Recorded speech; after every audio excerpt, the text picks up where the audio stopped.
All right, hello once again. Jeff Scott of Rankin Technical College, going over the online PDF App Inventor 2, Create Your Own Android Apps by Wilbur, Abelson, Spertus, and Looney. We're in the middle of Chapter 6, the Paris Map Tour, and I manually put in these pretty URLs right here. Hopefully I didn't make any mistakes. I don't think I did. All right. So I've done this. I created a global variable called URLs. Into it, I added the list. I clicked the blue button right there to add a third component, and I pasted those in. Okay? All right. Modifying the list picker after picking behavior. In the first version, set the data URI to remember we used that join to combine the maps.google URL and q equals, and then we use the destination of the list. In this second version, as it says, the after picking must be more sophisticated because the user is choosing from one list from a destination, but the app is choosing from the URLs list for the URL. Specifically, as mentioned here, when the user chooses an item from the list picker, you need to know the index of that choice so you can connect to the correct URL and have the results show in the web viewer. They're going to go over it a little bit more in just a minute, but this is what they're saying you're going to want to do. Again, the after picking is triggered when the user chooses the item. The selected index is the index for the item. The select list item will select an item from the URL list. The get global URLs will, as it says, a list of URLs. And the web viewer go to URL will actually load the correct one in there. So this is what we want to do in the after picking. All right. So notice right up above it, when the user chooses an item from the list picker, the after picking event is triggered as is shown on the screen here. The chosen example is Eiffel Tower. All right, so we used this earlier. However, the list picker also has a property called selection index, which corresponds to the position of the chosen index. So I'm going to blow this up a little so hopefully you can see it very well. All right, so I've got this. Right now my list picker after picking is empty, so we want to call the web viewer go to URL. There it is.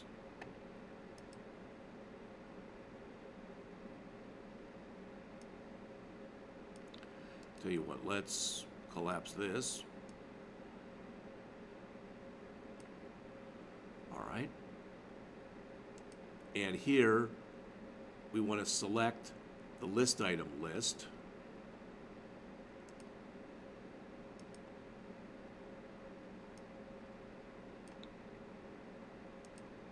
And we want to get the global URLs for the top one.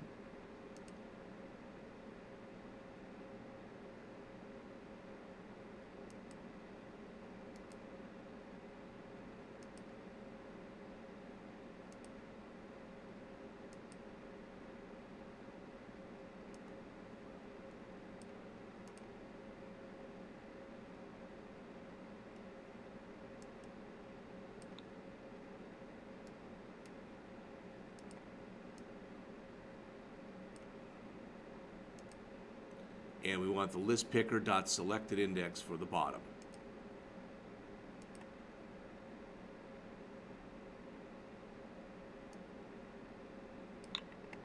All right, I believe that's everything that we need here. I believe that's correct.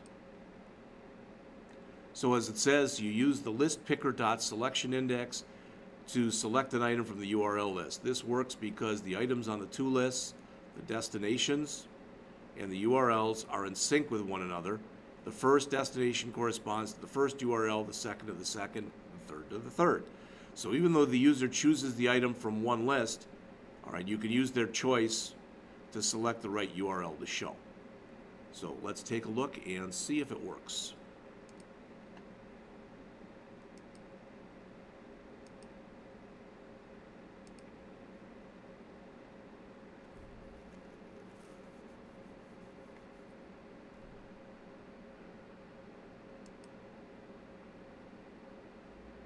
Okay, choose the destination.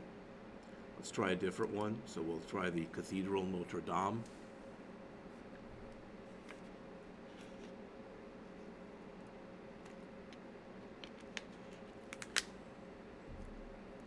When this happens, it's kind of bad because sometimes it may be just loading a bunch of stuff, but you think that it's not working, so you try it again.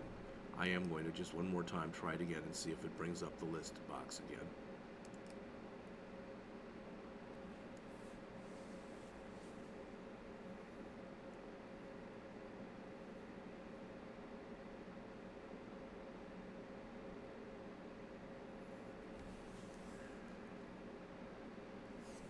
I'll let that hopefully move on. So that's the complete code is shown right here, and I believe I have everything in there. All right, there's two global variables that we're initializing to both the list pickers, one that has our 3 buttons, so to speak, and one that has the corresponding pretty URLs.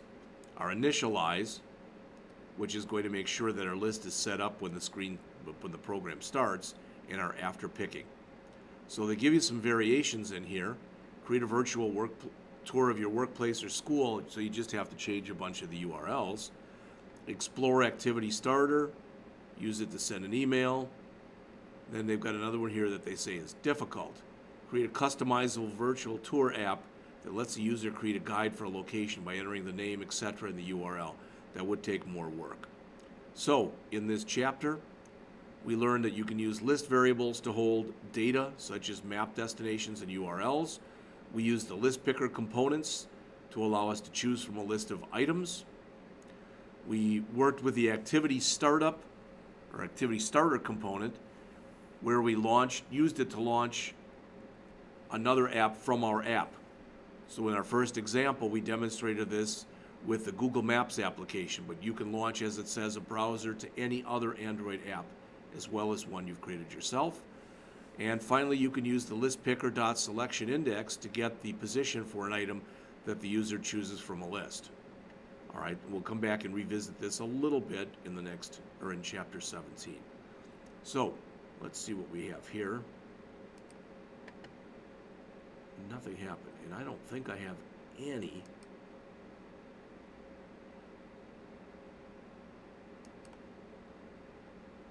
that's incorrect in here. Not sure why it's not working, but what I'll try to do during the break is to map my code up with the code that's in the book.